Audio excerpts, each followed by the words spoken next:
baik spektrofluorometri, kita akan belajar mengenai pendahuluan prinsip faktor yang mempengaruhi instrumen, kemudian bagaimana analisis dan derivatisasinya. Oke, ini saya review lagi bahwa yang namanya cahaya UV vis dia itu bisa menaikkan suatu tingkatan energi dari Pi ke Pi bintang dan juga N ke Pi bintang. Ya, hanya dua itu saja. Jadi kalau saya tanya molekul yang tereksitasi di spektrum UV vis itu dari tingkat energi mana? Maka jawabannya adalah hanya tingkat energi Pi ke Pi bintang dan N ke Pi bintang. Kenapa? Karena Pi ke Pi bintang ini ya jaraknya bisa ditempuh gitu ya oleh cahaya UV. Energi yang dimiliki oleh cahaya UV vis. Seperti itu ya. Dan dia itu molekul yang seperti apa yang memiliki ikatan Pi ke Pi bintang dan N ke Pi bintang. Pi ke Pi bintang adalah ikatan rangkap, khususnya adalah ikatan rangkap terkonjugasi, sedangkan N ke Pi bintang itu adalah suatu karbonil ya, biasanya yang punya pasangan elektron sunyi.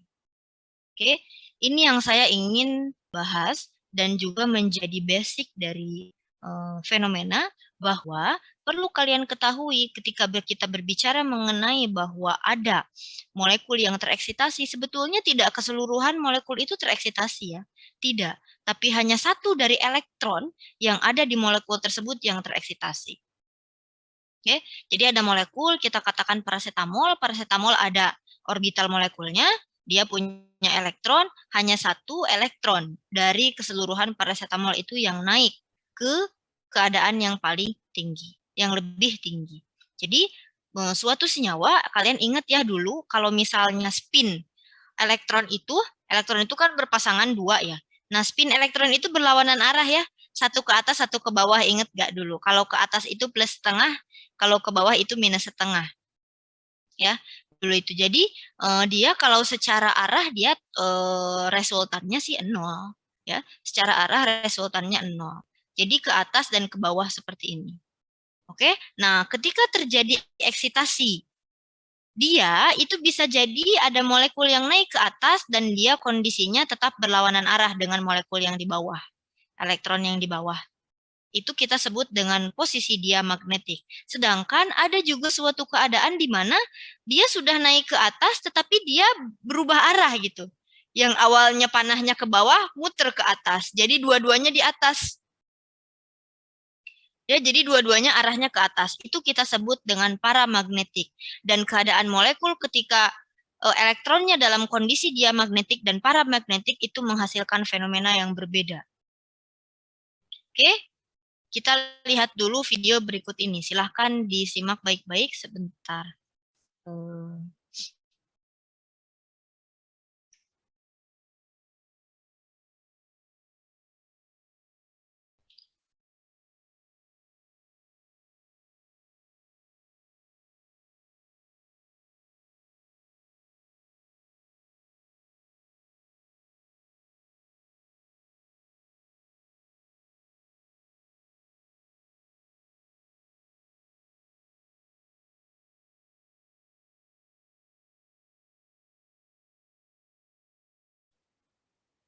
Analytical instrumentation. In the current video, we will be going through the basics of fluorescence and phosphorescence. So before starting with the basics, let us understand some terms. We all know that the electrons present in the atom have a specific spin associated with them. These electrons pair themselves with electrons having spins opposite to theirs. As a result, the net spin of the pair of electrons is 0. When the electrons are paired with electrons having opposite spins, they are said to be in a singlet state. However, certain times arise when both the paired electrons have same spin associated with them. Such a state is called a triplet state. Looking at the energy level diagram, we can try to understand how phosphorescence and fluorescence are produced. The energy level diagram helps one understand the production of fluorescence or phosphorescence. As seen in the diagram, there are different energy states. In the ground state of molecules, the molecular energies are constant and possess minimum value. When external radiations or EMR fall on the molecule, it absorbs the energy from external EMR.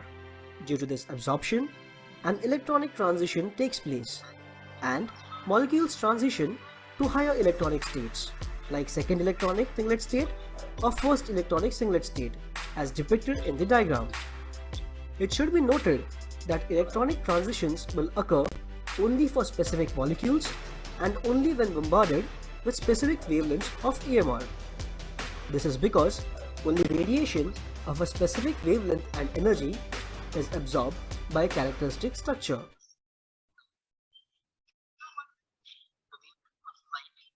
By the molecules to transition state.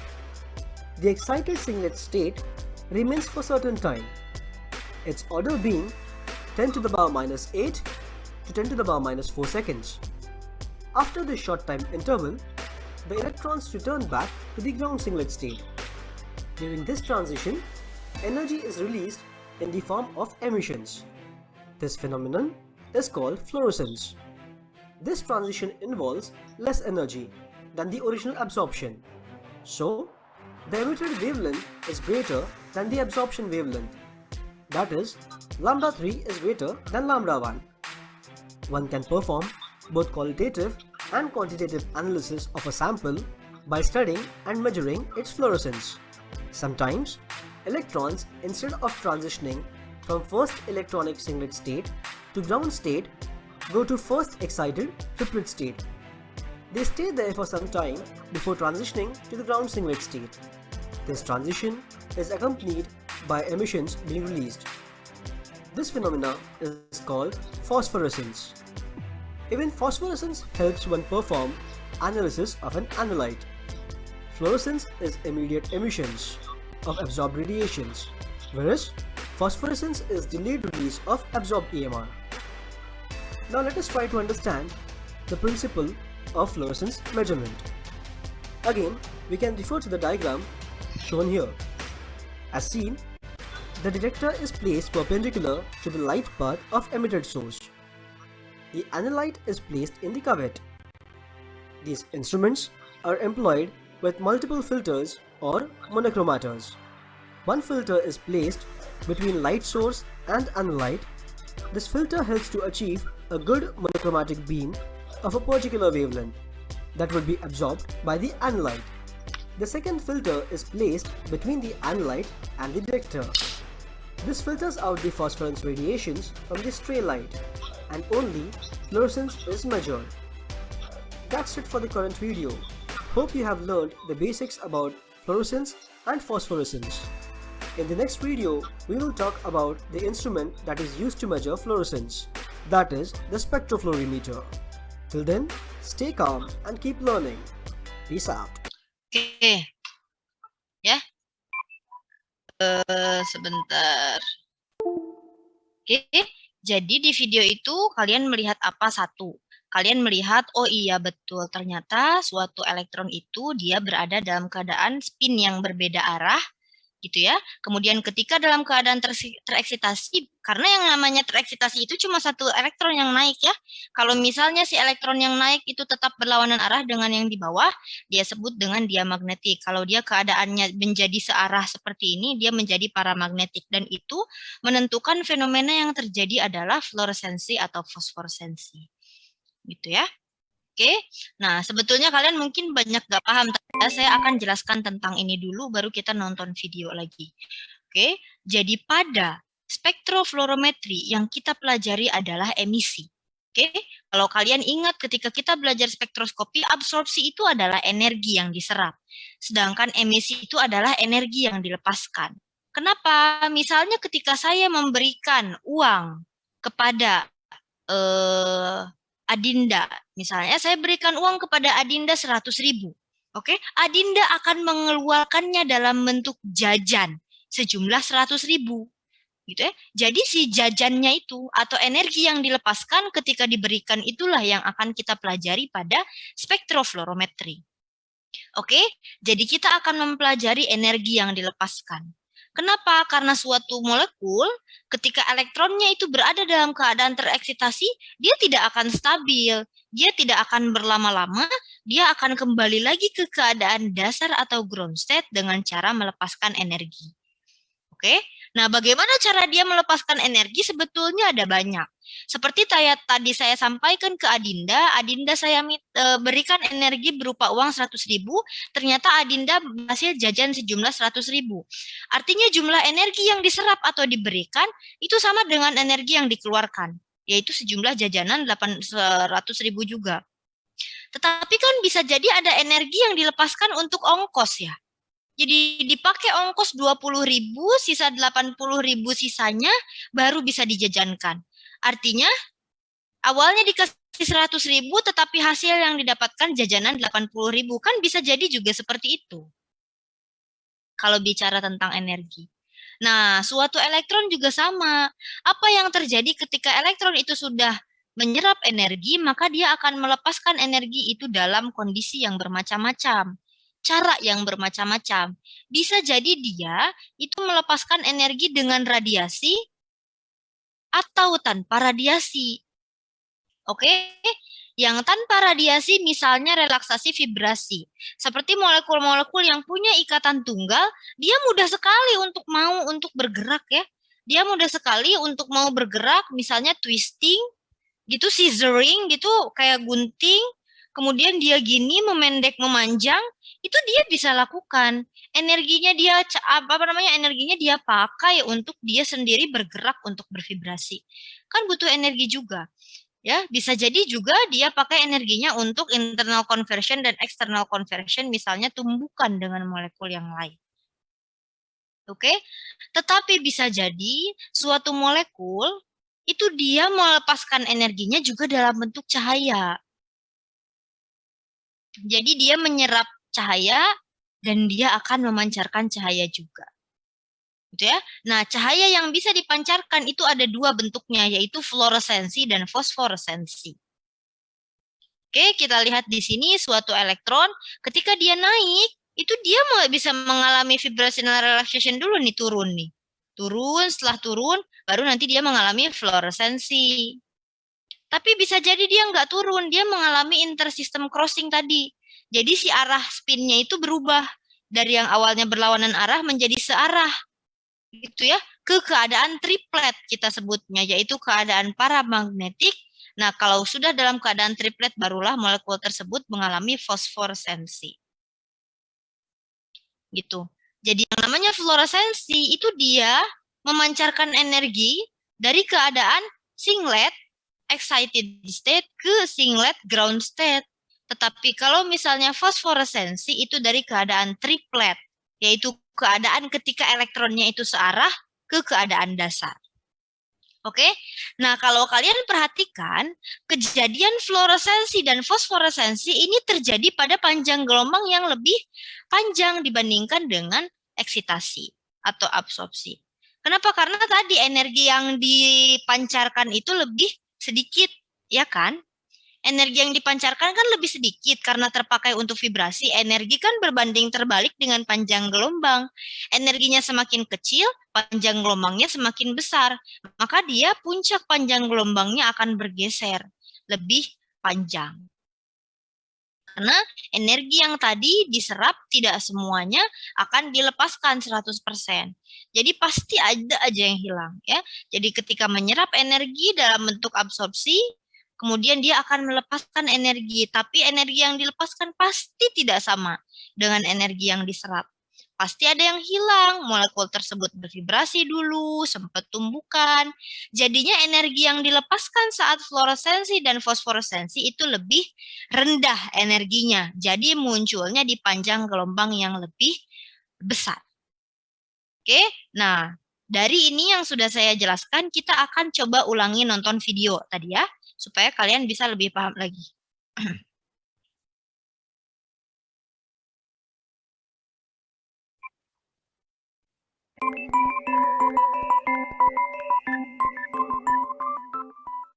Welcome viewers to yet another video on analytical instrumentation. In the current video, we will be going through the basics of fluorescence and phosphorescence. So before starting with the basics, let us understand some terms. We all know that the electrons present in the atom have a specific spin associated with them. These electrons pair themselves with electrons having spins opposite to theirs. As a result, the net spin of the pair of electrons is 0. When the electrons are paired with electrons having opposite spins, they are said to be in a singlet state. However, certain times arise when both the paired electrons have same spin associated with them. Such a state is called a triplet state. Looking at the energy level diagram, we can try to understand how phosphorescence and fluorescence are produced. The energy level diagram helps one understand the production of fluorescence or phosphorescence. As seen in the diagram, there are different energy states. In the ground state of molecules, the molecular energies are constant and possess minimum value. When external radiations or EMR fall on the molecule, it absorbs the energy from external EMR. Due to this absorption, an electronic transition takes place, and molecules transition to higher electronic states, like second electronic singlet state or first electronic singlet state, as depicted in the diagram. It should be noted that electronic transitions will occur only for specific molecules and only when bombarded with specific wavelengths of EMR. This is because only radiation of a specific wavelength and energy is absorbed by a characteristic structure. As seen in the diagram, lambda 1 refers to the wavelength of light absorbed by the molecules to transition to first electronic singlet state.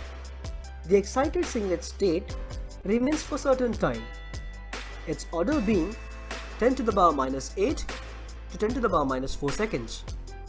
After this short time interval, the electrons return back to the ground singlet state. During this transition, energy is released in the form of emissions. This phenomenon is called fluorescence.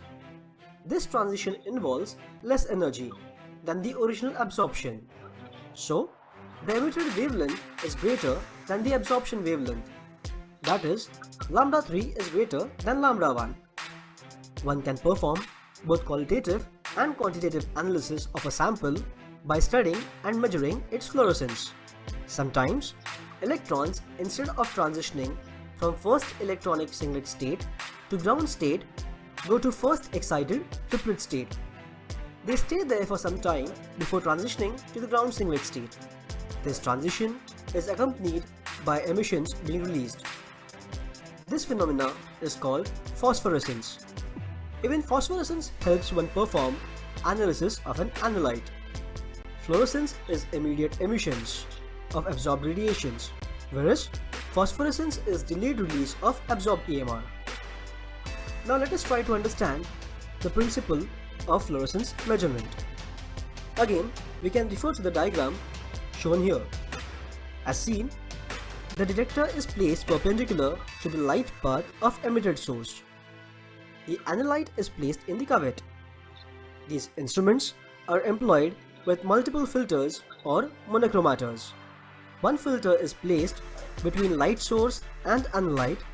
This filter helps to achieve a good monochromatic beam of a particular wavelength that would be absorbed by the analyte. The second filter is placed between the analyte and the detector. This filters out the phosphorescence radiations from the stray light, and only fluorescence is measured. That's it for the current video. Hope you have learned the basics about fluorescence and phosphorescence. In the next video, we will talk about the instrument that is used to measure fluorescence, that is the spectrophlorimeter.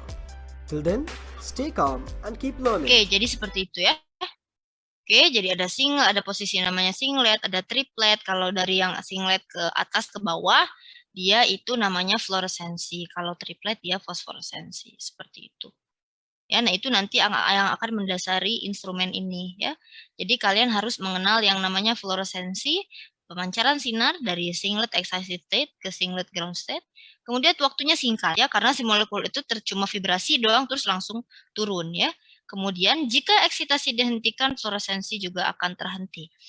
Seperti misalnya ketika saya nih ya menembakkan suatu larutan, si larutan tersebut bisa berfluoresensi, maka ketika saya berikan cahaya UV vis, dia langsung akan berpendar. Ketika sumber cahaya UV visnya saya hentikan, maka cahaya yang berpendar itu juga akan menghilang. gitu, karena energi yang tadi diberikan kan hilang. Kalau fosforesensi itu dari triplet ke singlet ground state, waktunya lebih lama karena ada proses dulu ya. Molekul tersebut naik dulu, vibrasi dulu, habis vibrasi pindah, mengalami intersystem crossing ke keadaan triplet gitu. Jadi kan tadi alurnya yang paling kanan fosforesensi itu ya. Jadi waktunya lebih lama. Kemudian dia jika eksitasi dihentikan, fosforesensi masih dapat berlangsung. Jadi ini contohnya adalah glow in the dark itu. Jadi glow in the dark itu adalah kalian punya tas, gelang, atau apapun glow in the dark, simpan di cahaya di luar, di panas berapa jam, dia serap dulu energinya, baru kalian simpan di suhu atau misalnya di ruangan, nah dia akan berpendar. Ya, nah pendaran yang itu kita sebut dengan fosforesensi. Oke, kenapa? Karena dia itu akan berpendar, padahal tadi sumber cahaya UV vis-nya dari ketika disinari matahari panas itu yang tinggi gitu energi UV vis-nya, dan terus-terusan baru dia akan menyala gitu. Sedangkan yang fluoresensi ini seperti lampu jalan atau tahu nggak sih kalau misalnya pergi-pergi naik mobil gitu ada pelang panah warna kuning gitu. Pelang panah warna kuning sebetulnya itu tuh warna kuning tuh gelap, tapi ketika disinari sinar mobil dia menyala gitu loh. Saya kemarin pergi perjalanan ke Waikanan tuh ada panah-panah jalan seperti itu tuh. Jadi dia ada. Kemudian saya perginya malam hari ya. Jadi ada panah gitu. Ketika disinari sinar mobil dia menjadi menyala gitu. Padahal artinya aslinya dia tidak menyala. Tapi ketika disinari sinar mobil dia menjadi menyala. Ketika disinari sinar mobil dia mengalami eksitasi molekul di situ elektronnya. Kemudian dia akan memancarkan cahayanya dalam bentuk fluoresensi. Ketika cahaya mobilnya dihentikan, mobilnya sudah belok, dia tidak menyala. Dia tidak ada lampunya di situ, tidak. Ya, ketika cahaya mobilnya dihentikan, dia tidak menyala. Tidak seperti glow in the dark. Kalau glow in the dark, gitu ya, ada tas yang harus dijemur dulu, gitu. Dia serap dulu, ya, molekulnya dia akan menyerap energi dulu, kemudian nanti perindah dulu dalam keadaan triplet, baru nanti ketika di suhu kamar atau keadaan di suhu ruangan biasa dia akan menyala. Seperti itu, ya.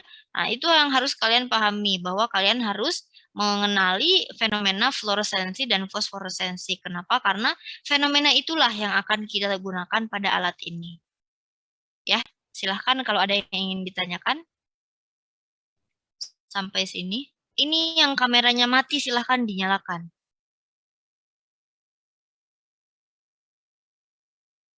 Dinyalakan kameranya semuanya.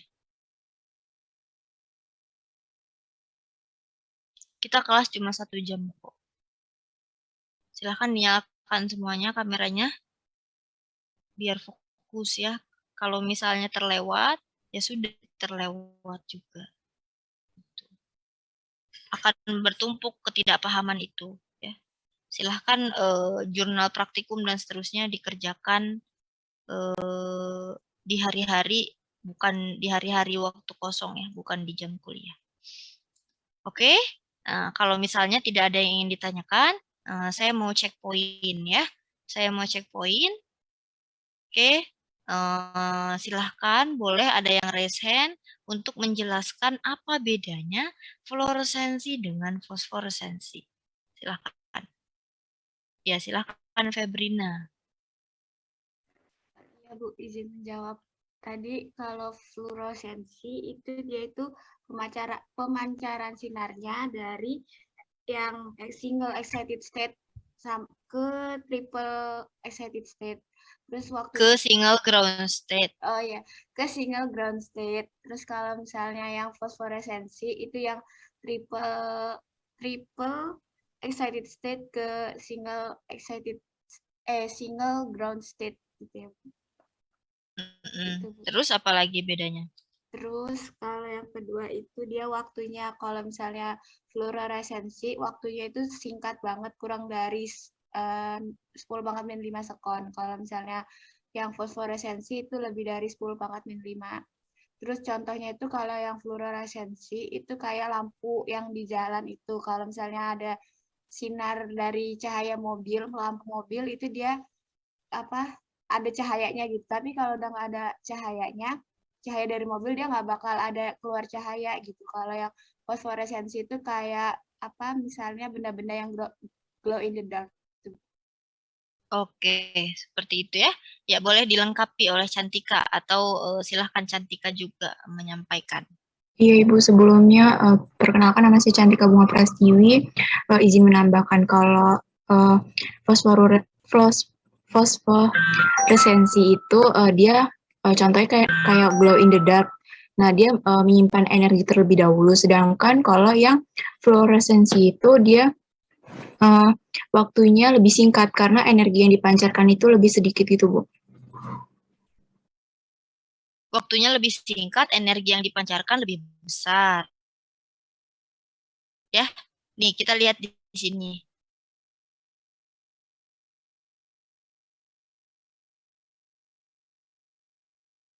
Nih, jadi fluoresensi itu sepanjang ini, fosforesensi lebih pendek ya, karena dia dari sini, sedangkan ini dari sini.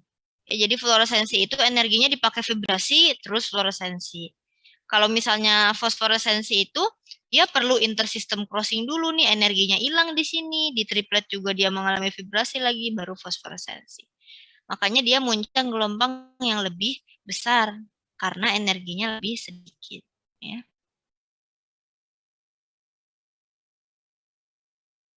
Oke, nah yang harus kalian perhatikan. Bahwa suatu molekul, kita katakan molekulnya seperti ini nih ya, dia ada 3 sistem aromatik, dia akan muncul di panjang gelombang eksitasi di sekitar 250-an ini ya, itu misalnya. Kemudian dia akan berfluoresensi di sekitar 370-an ini, dan dia akan kalau misalnya dia juga berfosforesensi misalnya ya, dia akan berfosforesensi di sekitar 500 gitu loh. Jadi pasti panjang gelombang fosforesensi lebih besar dibandingkan dengan fluoresensi dan lebih besar dibandingkan dengan eksitasi. Karena apa? Karena energi eksitasi lebih besar dibandingkan fluoresensi dan lebih besar dibandingkan fosforesensi. Jadi suatu panjang gelombang fluoresensi pasti lebih besar dibandingkan dengan eksitasi. Fosforesensi pasti lebih besar dibandingkan dengan fluoresensi. Kan senyawa tereksitasi dulu, baru nanti melepas energi, berfluoresensi. Atau senyawa itu tereksitasi dulu, baru melepas energi dalam bentuk fosforesensi. Seperti itu. Oke, jadi kalau misalnya saya tanya, ini apa perbedaan fluoresensi dan fosforesensi, tadi udah. Pertanyaan selanjutnya adalah, kalau misalnya saya tanya, Kak maaf kuncinya masih, oh ada. Oke, jadi kalau misalnya pertanyaan saya adalah, kenapa panjang gelombang fluoresensi lebih besar dibandingkan eksitasi? Kenapa juga panjang gelombang fosforesensi lebih besar dibandingkan fluoresensi dan eksitasi? Boleh raise hand? Ya, silahkan Lisa. Baik Bu, sebelumnya perkenalkan nama saya Lisa Agustina, NIM-nya 085. Jadi kenapa panjang gelombang fluoresensi itu lebih besar daripada fosforesensi itu karena ini Bu, kan karena eksitasi, waktu kita eksitasi itu energinya lebih besar. Nah, ketika fluoresensi itu dipakai untuk bervibrasi dan lain-lain, jadi waktu fluoresensi itu energinya lebih sedikit. Maka dari itu karena energinya lebih sedikit, maka panjang gelombangnya itu lebih banyak daripada waktu eksitasi. Nah, selanjutnya kalau fosforesensi itu selain dipakai untuk vibrasi, dia juga untuk interesting crossing itu Bu. Nah, atau ke arah triplet. Jadi energinya itu lebih kecil sehingga panjang gelombangnya juga lebih besar. Oke, sip. Betul ya. Jadi karena kita memahami prinsip energi itu berbanding terbalik dengan panjang gelombang, maka itu yang terjadi. Karena pasti tidak semua atau tidak 100% energi yang diberikan diserap suatu molekul agar elektronnya tereksitasi itu dilepaskan semuanya dalam bentuk jumlah energi yang sama. Jadi ada yang hilang dulu untuk molekul bervibrasi, bahkan kalau untuk fosforesensi ada yang hilang dulu untuk molekul tersebut pindah arah. Pindah arah itu butuh energi ya, yang awalnya arahnya ke bawah menjadi panahnya ke atas. Maka energinya yang sisanya untuk fosforesensi lebih sedikit lagi. Maka muncullah dia di panjang gelombang yang lebih besar. Oke, saya lanjutkan. Sekarang pertanyaannya, Bagaimana sih molekul-molekul yang bisa mengalami fluoresensi itu? Kita di sini akan mempelajari mengenai khususnya adalah fluoresensi. Karena kita belajar spektrofluorometri, berarti kita belajar fluoresensi. Oke? Jadi molekul seperti apa yang bisa berfluoresensi? Molekul-molekul yang bisa mengalami eksitasi itu adalah suatu molekul yang kita sebut dengan kromofor. Ingat ya, bahwa si kromofor itu memiliki ikatan rangkap terkonjugasi atau karbonil, di mana dia bertanggung jawab pada perpindahan energi dari pi ke pi bintang atau n ke pi bintang. Oke, bagaimana dengan fluoresensi? Jadi fluoresensi itu mengharuskan molekulnya itu berupa cincin aromatik dan bersifat rigid atau kaku dan perubahan energinya hanya dari pi ke pi bintang. Jadi dia lebih spesifik dibandingkan spektrofotometer UV vis. Kenapa sih, Bu? Kenapa dia harus cincin aromatik dan harus bersifat kaku? Supaya apa? Supaya vibrasi yang dipakai untuk vibrasi cuma sedikit.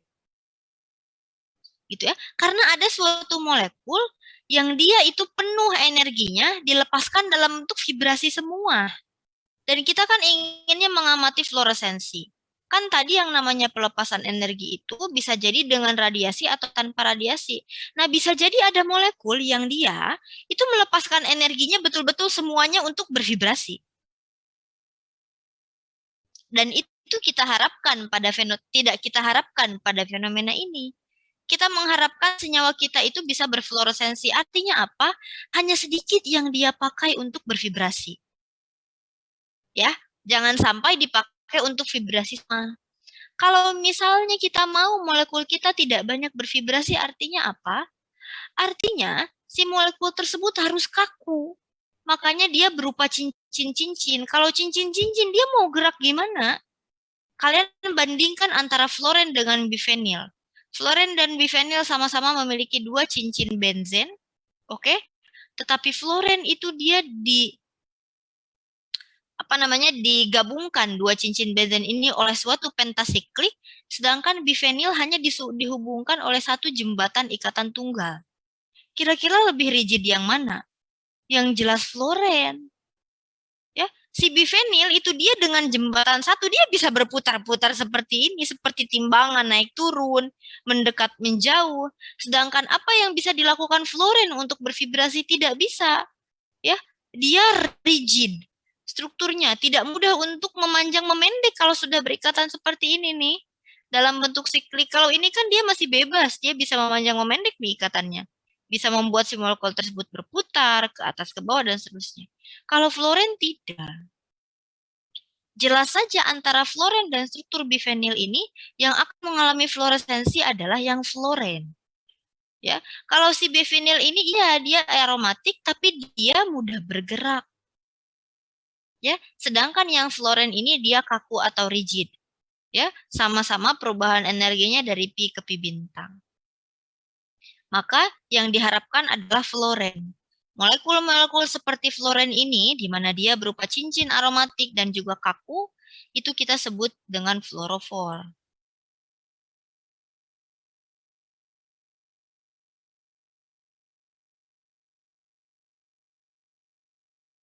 Ya, nah si molekul fluorofor ini pasti kromofor, ya.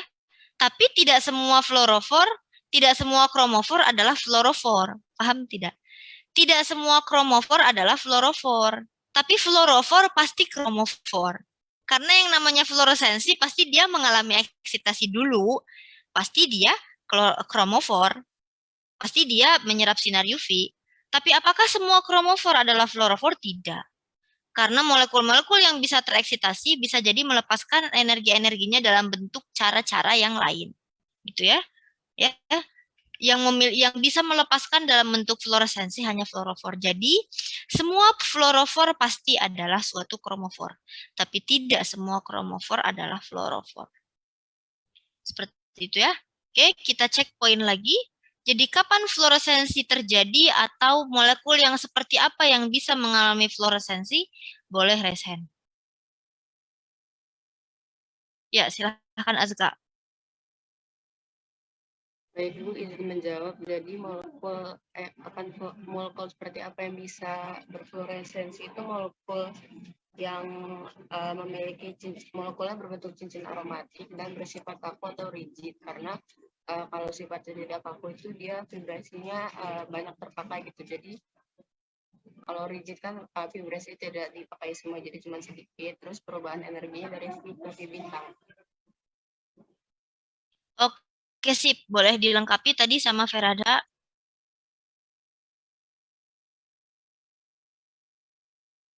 Iya Bu, izin menambahkan.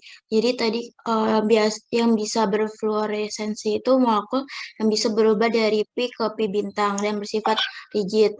Terus juga dia bersifat kaku dan mempunyai cincin aromatik.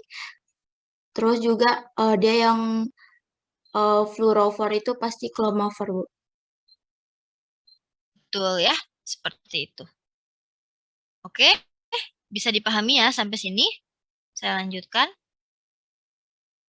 Nah, jadi ini contohnya molekul-molekulnya jelas. Kita bisa katakan bahwa spektrofluorometri akan menganalisis senyawa yang lebih spesifik dibandingkan dengan spektrofotometri vivis. Karena tidak cuma sedikit saja senyawa yang bisa berfluoresensi. Nah, ini adalah faktor-faktor yang mempengaruhi fluoresensi. Ini adalah PR. Nanti kalian cari saja, tinggal cari aja sih di Google faktor efek fluorescence atau faktor yang mempengaruhi fluoresensi. Silahkan nanti kalian kerjakan dulu. Nanti saya buat assignment-nya lalu dikumpulkan ya. Jelas ini yang ketahuan adalah rigiditas struktur sama suhu ya. Ini kelihatan jelas nih. Rigiditas struktur kalau semakin rigid pasti fluoresensinya makin bagus gitu ya. Ini kan kelihatan jelas nih, ini sudah bisa dijelaskan nih. Nah, kalau suhu, pengaruh suhu itu membuat molekul itu banyak bergerak. Ya, suhu itu kan membuat molekul itu kayak cacing kepanasan gitu ya, banyak bergerak. Sehingga pasti ada energi yang dipakai untuk bergerak. Jadi energinya lebih sedikit. Gitu ya, atau lebih sulit untuk berfluoresensi. Itu adalah contoh dari duanya. Nanti silahkan dicari pengaruh dari faktor-faktor lain ya. Ini PR. Oke, nah sekarang kita berbicara mengenai instrumen. Nah, ini sebetulnya instrumen juga ada nanti tadi, sudah ada di video awal ya. Karena yang namanya kita mau melakukan atau mau mendesain suatu fenomena fluoresensi, maka yang harus kita lakukan adalah kita eksitasi dulu ya. Jadi dari sumber cahaya ada monokromator eksitasi, baru nanti mengenai sampel, nanti sampel baru ke monokromator emisi atau monokromator fluoresensi. Oke. Jadi monokromatornya ada dua. Kenapa? Karena kan fenomena yang terjadi itu ada dua. Molekul itu tereksitasi dulu, setelah molekul tereksitasi nanti baru molekul mengalami emisi gitu ya. Oke? Seperti itu. Jadi, nah sekarang pertanyaannya adalah, Bu, kenapa posisinya harus siku-siku seperti ini ya? Bentuknya adalah siku-siku seperti ini. Karena kalau misalnya kalian bayangkan, di sini ada monokromator, oke? Di sini ada kromator emisi, maka bisa jadi sumber cahaya yang tadi dikenai itu tuh langsung mengenai, ada yang langsung mengenai ini gitu loh. Ada yang langsung mengenai si monokromator. Jadi jangan sampai ada cahaya yang seperti itu. Kita desain supaya cahaya yang mengenai monokromator emisi hanya cahaya yang berasal dari eksitasi sampel, tidak dari sumber cahaya yang berhambur. Gitu ya. Jadi jangan sampai seperti itu yang terjadi, jadi kita kondisikan. Oke, jadi sumber cahayanya itu bisa merkuri, xenon, laser. Nanti kita bahas kenapa sumber cahayanya seperti ini. Kemudian monokromatornya ada dua, eksitasi dan emisi. Monokromatornya bisa jadi grating atau prisma ya. Kalau grating pakai cermin, kalau prisma ya pakai prisma gitu. Kemudian posisinya jelas tidak sejajar. Detektornya sama dengan detektor UV vis, foto multiplier tube atau DAD ya, diode array. Kemudian ini kuvetnya. Nah, jelas karena dia itu 4 sisi siku-siku ya, maka dia 4 sisi permukaan kuvetnya jernih. Makanya harus hati-hati megangnya. Karena kan dia siku-siku, setelah ditembakkan, energinya dia akan memancarkan energi, gitu ya. Nah, energi yang dari posisi 90 derajat itulah yang akan mengenai monokromator emisi. Seperti itu, baru nanti mengenai detektor. Ya. Nah, ini sebetulnya alatnya mirip dengan spektro ya. Di sini ada kuvetnya, di sini posisi siku-siku terjadi ya. Seperti itu. Kemudian ini kuvetnya nih, 4 sisinya jernih. Karena kenapa? Karena ketika kita memancarkan energi gitu ya, kemudian nanti dia mengalami eksitasi, kemudian dia akan memancarkan cahaya dalam bentuk fluoresensi, kemudian yang posisinya siku-siku lah ya, yang akan mengenai monokromator emisi. Seperti itu. Nah, kita lihat lagi video berikut ini ya, silahkan disimak baik-baik.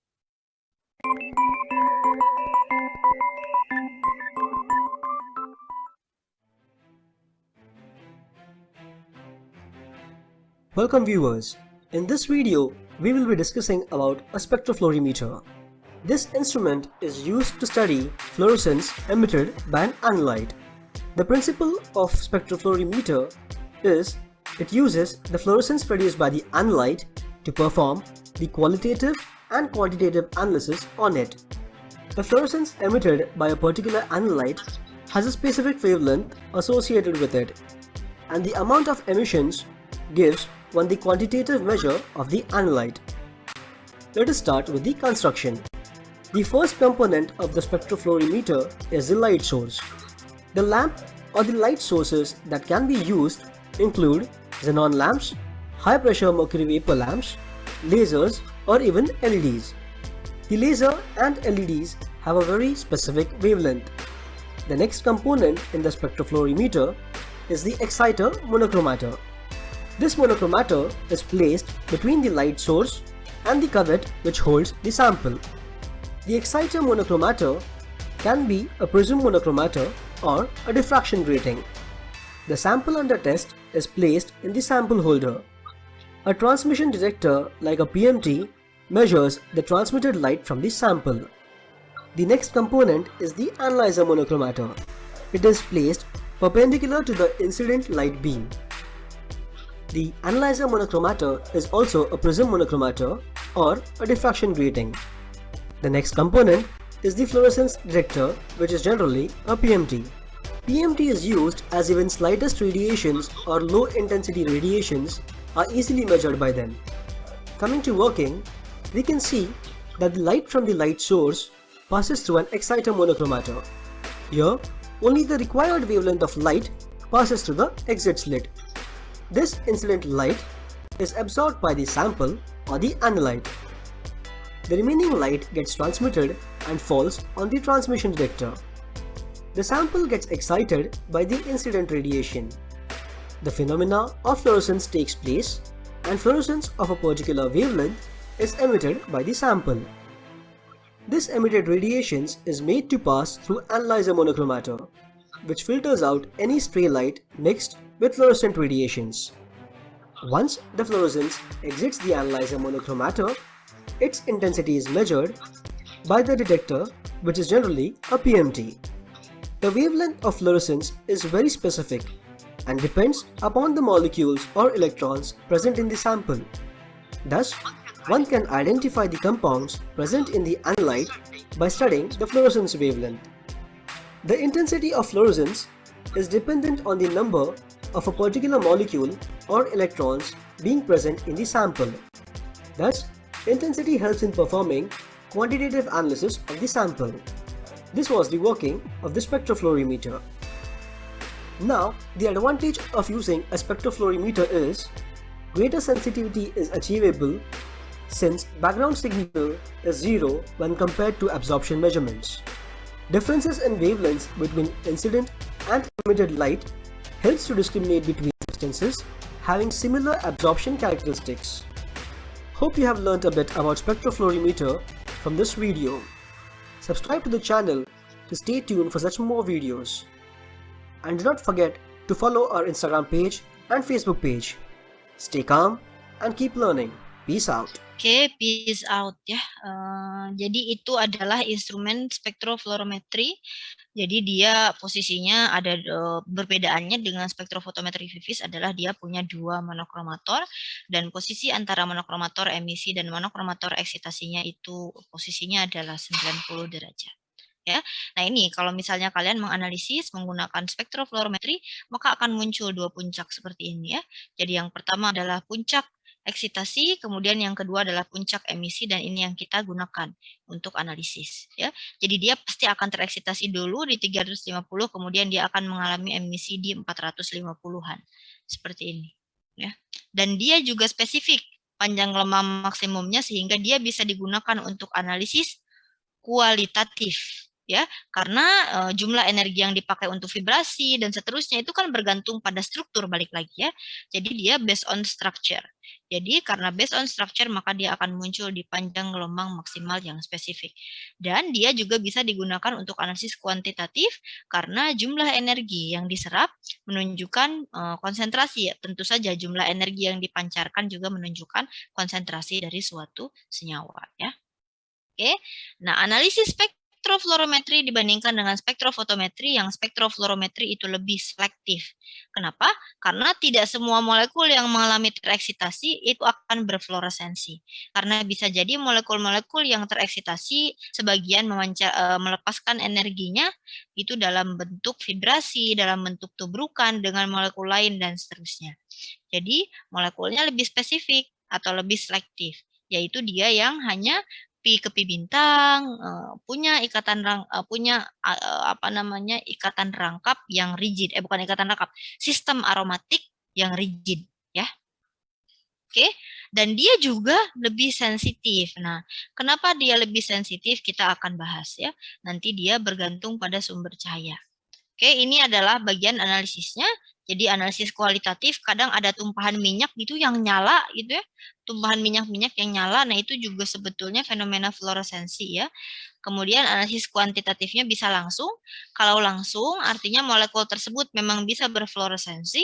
Kalau misalnya tidak langsung artinya sebetulnya molekul tersebut itu tidak berfluoresensi, tapi kita buat dia menjadi berfluoresensi dengan cara derivatisasi. Nah, silahkan disimak ini baik-baik. Oke, silahkan disimak ini baik-baik. Oke, saya akan menjelaskan kenapa analisis spektrofluorometri lebih sensitif dibandingkan dengan spektrofotometri. Lebih sensitif artinya apa? Sensitif itu artinya dikit-dikit marah, dikit-dikit ngambek. Jadi dikit-dikit gitu ya. Jadi dia dengan sedikit pun gitu, dia bisa mendeteksi senyawa pada konsentrasi yang kecil. Sangat kecil, itu kita sebut dengan sensitif ya. Jadi dia meskipun posisi nyawanya sangat kecil, kita tetap bisa lakukan analisis ya. Nah, apa sih sebetulnya yang mendasari kenapa spektrofluorometri itu lebih sensitif dibandingkan dengan spektrofotometri? Silahkan lihat persamaan berikut ini di mana intensitas fluoresensi, silahkan dilihat PF atau intensitas fluoresensi itu akan setara dengan quantum yield. Quantum yield ini adalah tadi ya faktor mempengaruhi fluoresensi. Quantum yield ini sebetulnya menunjukkan seberapa rigid struktur tersebut ya. Kemudian P0 ini adalah intensitas awal, kemudian E, B, C ini seperti absorbansi kemarin. Ya, kalau absorbansi itu kan sama dengan absorptivitas molar dikalikan B ya, epsilon dikalikan B tebal kuvvet dikalikan konsentrasi. Nah, epsilon untuk suatu senyawa pasti sama. Tebal kuvvet kita gunakan sama, maka kita bisa analisis absorbansi sama dengan konsentrasi, kan begitu. Kita bisa bandingkan, kenapa? Karena E-nya dengan B-nya itu sama, ya. Si epsilonnya dengan tebal kuvvetnya sama. Oke, sedangkan pada spektrofluorometri, ya, hal-hal yang bisa kita utak-atik adalah ini jelas yang nilainya konstan ya. Kita cek apa saja yang nilainya konstan, jelas. Absorptivitas molar nilainya konstan, quantum yield juga nilainya konstan karena dia berdasarkan struktur, tebal kuvvet juga konstan. Maka yang mempengaruhi adalah PF itu paling dipengaruhi oleh P0 dan juga konsentrasi. Oke, jadi intensitas fluoresensi dipengaruhi oleh intensitas sumber cahaya awal dengan konsentrasi. Oke. Jadi kalau konsentrasinya kecil banget, kita tinggal naikin aja intensitas sumber cahayanya supaya intensitas fluoresensinya semakin besar. Itu kuncinya. Oke. Jadi kita kalau sampel kita itu konsentrasinya kecil sekali, yang kita harus atur adalah intensitas cahaya. Karena intensitas dari cahaya fluoresensi ini akan meningkatkan intensitas fluoresensinya ini yang muncul di alat. Ya. Nah, Bu, kalau kita mau melakukan analisis kuantitatif bagaimana dengan berbagai seri konsentrasi? Kalau kita mau lakukan analisis kuantitatif dengan berbagai seri konsentrasi, maka yang harus kita lakukan adalah si P0-nya ini dibuat konstan, supaya nanti PF hanya sebanding dengan konsentrasi. Itu ya. Oke, saya lanjutkan dulu. Jadi misalnya ini konsentrasi dan intensitas fluoresensi, nanti ada X, kita tinggal bikin persamaan Y sama dengan BX plus A, ya, menggunakan kalkulator, itu. Kemudian setelah itu, nanti baru kita akan lakukan analisis sampel, ya, dimasukkan nanti intensitas fluoresensi 40.000-nya ini ke dalam Y, dapatlah kita X, gitu ya. Oke, ini adalah kurva kalibrasi contohnya yang tadi ya. Nah, ini adalah beberapa senyawa obat yang bisa digunakan untuk yang bisa berfluoresensi seperti kinin ya. Biasanya kita kalau praktikum fluoresensi itu spektrofluorometer, sampel yang kita gunakan adalah kinin. Nah, ini ya contohnya. Jadi dia akan terabsorpsi pada 445 dan mengalami emisi pada 550 nanometer. Ya. Oke, nah next adalah bagaimana kalau si senyawa yang kita mau analisis ternyata tidak memiliki fluorofor. Nah, kita bisa lakukan yang namanya derivatisasi. Jadi kita ubah suatu senyawa itu supaya bisa memiliki fluorofor. Caranya kita reaksikan dalam bentuk reaksi kompleks. Contohnya adalah salisialdehid. Ya, ketika kita mau analisis logam, ya sudah logam ini kita reaksikan saja dengan salisialdehid, kemudian menjadi struktur yang rigid seperti ini karena terikat dengan logam, kita bisa analisis deh kadar logam. Karena analisis jumlah logam, karena nanti kan ini muncul panjang gelombang baru nih. Nah, itu menunjukkan jumlah logam kan? Gitu, karena pasti logam-logam yang berikatan, logamnya semuanya berikatan dengan salisialdehid. Atau contoh kita mau lakukan analisis menggunakan aluminium, menggunakan spektrofluorometri, bisa nggak? Bisa. Aluminiumnya kita tinggal reaksikan kompleks, contohnya dengan morin. Ya, dia akan membentuk kompleks dengan morin, kemudian nanti dia akan tereksitasi pada 430 dan mengalami emisi atau fluoresensi pada 500 nanometer. Seperti itu. Jadi, meskipun hanya sedikit senyawa yang bisa mengalami fluoresensi secara alami gitu ya, karena molekul yang rigid itu hanya sedikit ya di dunia ini, itu tetapi sebetulnya kita bisa desain supaya analit kita atau sampel kita itu bisa berfluoresensi. Ya. Dengan cara kita derivatisasi, kita ikatkan secara kompleks ya. Nah, ini contoh dari beberapa, misalnya kita mau analisis senyawa-senyawa anorganik, misalnya ada ion-ion seperti ini, kita tinggal reaksikan saja dengan reagen-reagen di samping, maka dia akan bisa berfluoresensi. Seperti itu. Oke. Nah, kalau misalnya saya cek poin lagi, bagaimana cara agen fluoresen bekerja atau analisis tidak langsung menggunakan spektrofluorometri itu seperti apa ya? Silahkan raise hand.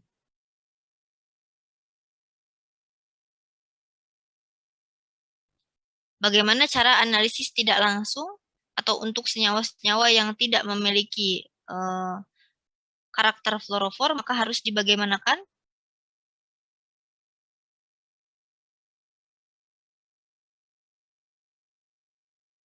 Ya, silahkan Made, Ninta.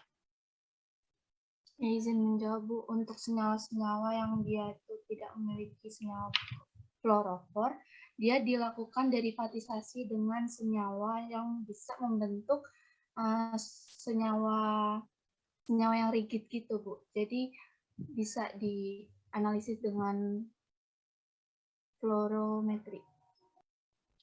Oke, jadi kita tinggal kondisikan saja dengan cara pembentukan reaksi kompleks ya. Kita buat dia menjadi suatu struktur kompleks supaya dia setidaknya lah rigid gitu ya. Setidaknya rigid supaya dia betul-betul bisa mengalami fluoresensi dengan sangat baik gitu. Ya, karena kalau misalnya yang anorganik ya pasti dia nggak bisa. Tapi kita ternyata bisa derivatisasi, kita reaksikan secara kompleks, itu ya menggunakan spektrofluorometri. Gitu. Oke, sampai sini ada yang mau ditanyakan? Izin bertanya, Bu. Silahkan. Kalau misalkan ini kan, misalkan mau cek logam dengan analisis spektrofluorometri. Nah, kita taunya logam ini udah jenuh sama senyawa yang mau dikompleksasi ini kayak mana ya, Bu? Dia pasti semuanya berikatan. Jadi kita ketika kita melakukan reaksi kompleks seperti ini, yang harus dilebihkan adalah jumlah reagennya. Jadi jumlah reagennya itu harus kita lebihkan supaya kita memastikan semua logamnya ini bereaksi dengan senyawa pengkompleks tersebut. Jangan sampai yang kita masukkan adalah jumlah reagen yang lebih sedikit dibandingkan dengan logam. Artinya kan tidak semua logam jadinya berikatan dengan agen pengkompleks ini kan. Jadi tidak menunjukkan jumlah. Jadi yang harus kita lakukan ketika kita melakukan reaksi kompleks seperti ini adalah kita tambahkan pengkompleksnya yang berlebih. Oke, kita tambahkan pengkompleksnya yang berlebih agar apa? Agar dia itu semua logam itu pasti akan membentuk kompleks. Oke? Nah, bagaimana caranya kita mengetahui selebih apa kita harus tambahin? Bu, tahunya ini kurang, ini lebih dari mana? Berarti dicari dulu pembentukannya antara si logam kita dengan si agen pengkompleksnya seperti apa. Seperti Al ini, dia ternyata berikatannya dengan 3 morin. Maka perbandingannya 1:3 mol. Gitu ya, ketika kita mereaksikan minimal 1:3 mol dan seterusnya. Jadi yang harus kita perhatikan adalah reaksi kimianya. Bagaimana si kompleks ini bekerja, si Al ini akan berikatan dengan berapa mol morin, gitu ya. Ini contohnya M suatu ligan, ternyata ini cuma 1:1. Seperti itu. Jadi yang kita harus perhatikan adalah reaksi kimianya, berapa perbandingan molnya. Setelah kita tahu perbandingan molnya, kita lebihkan sedikit agar kita bisa memastikan betul-betul semua logam yang kita miliki akan berikatan atau membentuk suatu senyawa kompleks. Ya, membentuk suatu senyawa kompleks untuk kita analisis menggunakan spektrofluorometri. Seperti itu. Oke? Gimana, Ninta? Oke, ada lagi yang mau ditanyakan?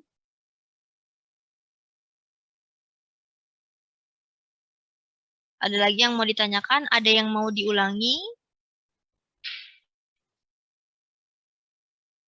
Bisa paham semuanya mulai dari kenapa sih ini disebut fluoresensi, kenapa fosforesensi, kenapa panjang gelombangnya lebih besar untuk fluoresensi dan fosforesensi, faktor yang mempengaruhi, kemudian molekul yang seperti apa sih yang bisa berfluoresensi, bagaimana instrumentasinya, bagaimana analisis kualitatif dan kuantitatif menggunakan spektrofluorometri, dan bagaimana analisis tidak langsung atau proses derivatisasi ketika kita mau menganalisis suatu senyawa yang awalnya tidak bisa berfluoresensi, tapi kita buat dia menjadi berfluoresensi. Bisa ya?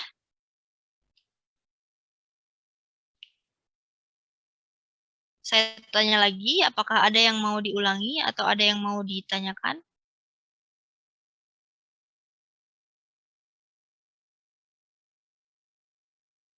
Aman semuanya? Oke.